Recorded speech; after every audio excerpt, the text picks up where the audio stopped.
సామాజిక న్యాయం అంశంలో అయితేనేమి, మహిళా సాధికారత అంశంలో అయితేనేమి, గవర్నెన్స్ విషయంలో అయితేనేమి ఎప్పుడు జరగని చూడని సంస్కరణలను కూడా తీసుకొచ్చు. ఇవన్నీ నేను ఏదైతే చెప్తా ఉన్నానో ఇవన్నీ మనం చేసి చూపించి ప్రజల మన్ననలు పొందిన తర్వాతే ఎన్నికలకు వెళ్ళాం. ఎన్నికల్లో ఏమైందో తెలీదు. 5 సంవత్సరాలు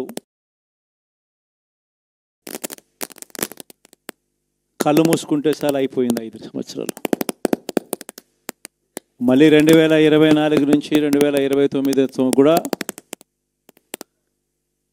అదే మాదిరిగానే కళ్ళు మూసుకుంటే 2029 కూడా కళ్ళు మూసుకుంటే వచ్చేస్తుంది. ఇవి మనం గుర్తుపెట్టుకోవాల్సిన అంశం ఏమిటి అని అంటే సినిమాలో ఓన్లీ ఫస్ట్ హాఫ్ మాత్రమే అయ్యింది. గతంలో కూడా ఇదే మాదిరిగా పరిస్థితులు ఉన్నప్పుడు కూడా మనం ఏ మాదిరిగా పైకి లేచాము అన్నది కూడా మీ అందరికీ తెలిసిన విషయాలే.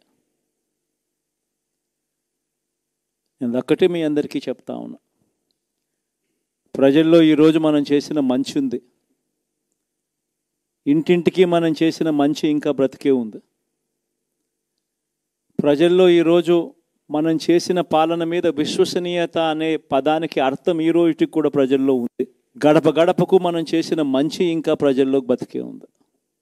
మరి ఇవన్నీ ఉన్నప్పుడు మళ్ళీ మనం లేయడం కూడా తథ్యం.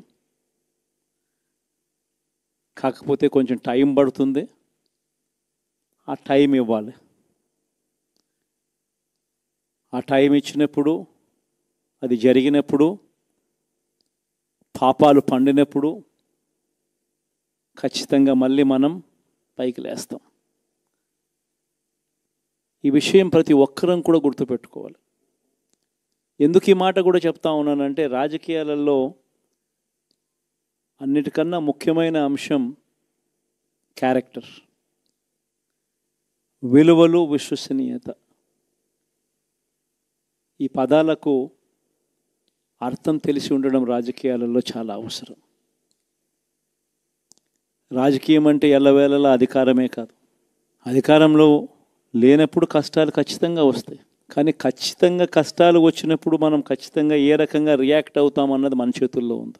విలువలు, విశ్వసనీయత లేని మనిషిగా రాజకీయాలు చేద్దామా, లేదా కష్టాలు వచ్చినప్పుడు ఆ కష్టాలను ఎదుర్కొని హుందాగా నిలబడుతూ మళ్ళీ 5 సంవత్సరాలు కళ్ళు మూసుకుంటే 5 సంవత్సరాలు అయిపోతాయి, మళ్ళీ 5 సంవత్సరాల తర్వాత మన పాలన వస్తుంది, మన ప్రభుత్వం వస్తుంది, అప్పుడు మళ్ళీ మనమే ఆందోళన ఎక్కుతామన్నది కూడా గుర్తుపెట్టుకొని అడుగులు వేస్తామా అన్నది మనలో ప్రతి ఒక్కరూ కూడా ఆలోచన చేసుకోవాలి. ఇదే మన ప్రభుత్వం అధికారంలో ఉన్నప్పుడు కులం చూడలేదు, మతం చూడలేదు, ప్రాంతం చూడలేదు, రాజకీయాలు చూడలేదు, చివరికి ఏ పార్టీకి ఎవరు ఓటు వేశారు అన్నది కూడా చూడకుండా ప్రతి పథకము కూడా డోర్ డెలివరీ చేయించాం. మనం అర్హత మాత్రమే ప్రామాణికంగా తీసుకొని ప్రతి పథకము, ప్రతి మంచి కూడా ప్రతి ఇంటికి డోర్ డెలివరీ చేయించాం. అలా ప్రతి మంచి, ప్రతి పథకము డోర్ డెలివరీ చేసిన ప్రభుత్వం మనదైతే, పాలన మందైతే, ఈరోజు కేవలం వాళ్ళ పార్టీకి ఓటు వేయలేదు అని మాత్రమే, ఓటుకు వేయకపోవడమే పాపం అన్నట్టుగా ఈరోజు రావణ కాష్టం సృష్టిస్తూ ఉన్నారు, విధ్వంసం చేస్తూ ఉన్నారు, ఆస్తులు నష్టం చేస్తున్నారు, కొడతా ఉన్నారు, అవమానిస్తూ ఉన్నారు. ఇవన్నీ శిశుపాలుని పాపాల్లో భాగాలుగా ఇవన్నీ అప్పుడే పాపాలు మొదలయ్యాయి.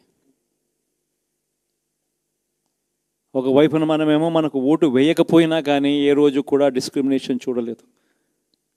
అటువంటి వాళ్లకు కూడా మనం డోర్ డెలివరీ చేసిన ప్రభుత్వం పాలన మందైతే ఈరోజు కేవలం ఓటు వేయలేదన్న ఒకే ఒక కారణంతో ఏకంగా కొడతా ఉన్న పాలన వీళ్ళది.